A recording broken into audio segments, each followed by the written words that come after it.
you know, over the years, I've been asked the same question over and over again. Felicia, how the hell do you do it all?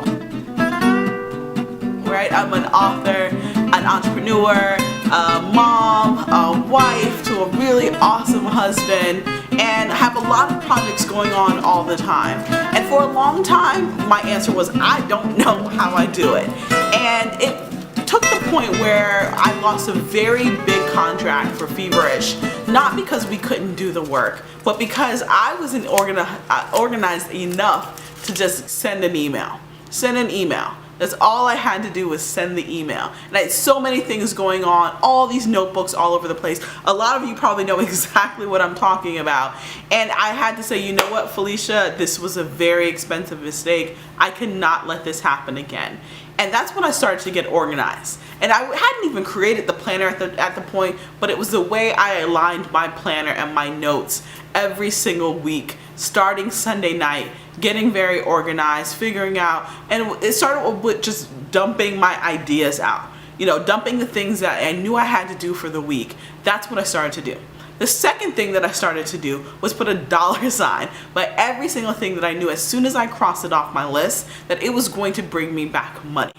Dollar sign beside the things that I needed to do, the things that were on my to-do list. And that really helped me to start prioritizing, spending the time and prioritizing and putting those things at the very top for those things that were going to exponentially grow my business, right? As soon as I crossed it off my list, I knew that a check was in the mail, money was going to come into the account. That's what I knew for sure, and that helped me out immensely. The second thing that I started to do was look at my list and start to prioritize those top things, the three top things, the three big goals that I had for the week that I was going to get done, that I needed to get done. And that was essentially on my wish list, right? Of things that I really wanted to focus on for that week. And I would outline those three things. And from that, I'm like, you know what, Felicia, you can't do this all by yourself. Who can help you get those three things done by the end of the week? And I started to put that into a column. Or what could help me, because I love outsourcing, right? Between Fiverr and Elance and Guru and Ruby Receptionist, I use it all to help me manage now, but back then I didn't realize that, and that really helped me start to delegate what I could do, and then also understand that, you know, some things are my priority, my responsibility only, and I have to get done.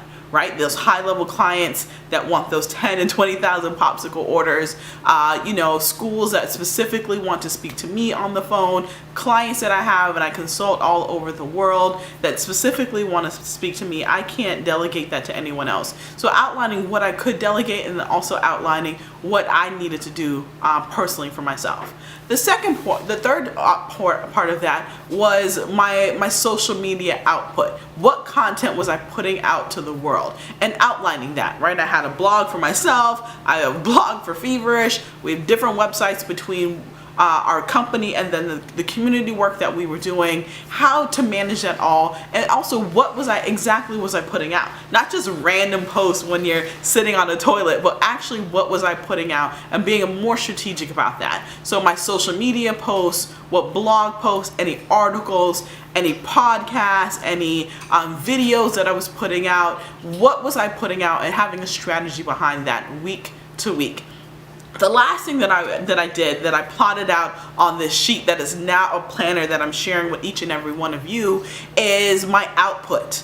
Because what I realized, what's happening to us now, but didn't happen to us 6 years ago when we first started Feverish and all the other things that I've started since, was that, you know, it was a lot of hoping and wishing that this big client would call, or hoping and wishing that this contract would land in my lap. And it didn't happen that way, right? You had to go out there, pave the road, and make things happen. And I realized one of the biggest things with that, because I was meeting a lot of people, but I sucked at follow-up. It's something that I've been working on over the years feverishly, right?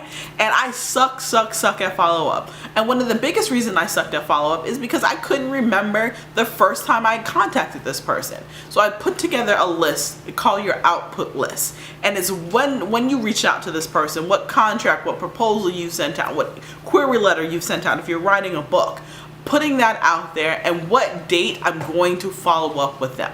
and letting myself know in the next week that I need to follow up with this person because it's been 1 week, it's been 2 weeks, it's been 3 weeks. And that has really helped me see exponential growth, not just as an entrepreneur, but then also an author, as a mom, and then also as a wife.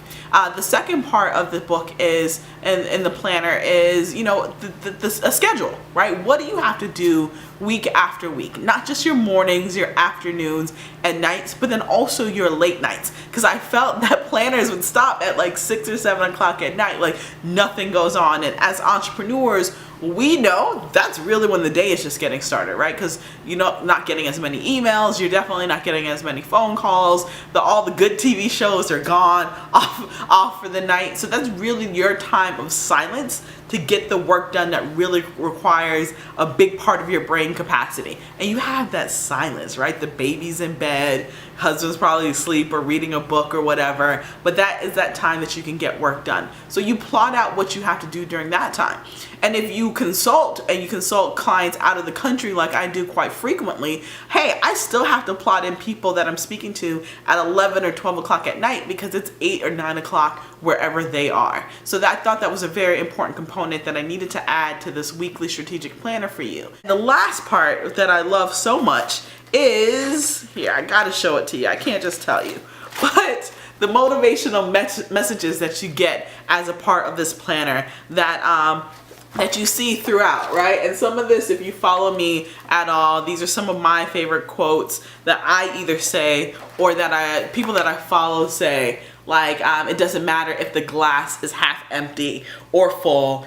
All that matters is that you are the one pouring the freaking glass, right? Doesn't matter what kind of glass, if it's a wine glass, if it's a coffee cup, whatever, as long as you are in charge and setting your own rules, setting your expectations, and most importantly, doing epic shit. So this is a very long video to explain the weekly planner to you. It's called Focus because that's what it's all about. You zeroing in exactly what you want, the goals that you have in your life, lighting a candle under your butt and getting it done, so that you can start to see exponential growth in your business and in your life.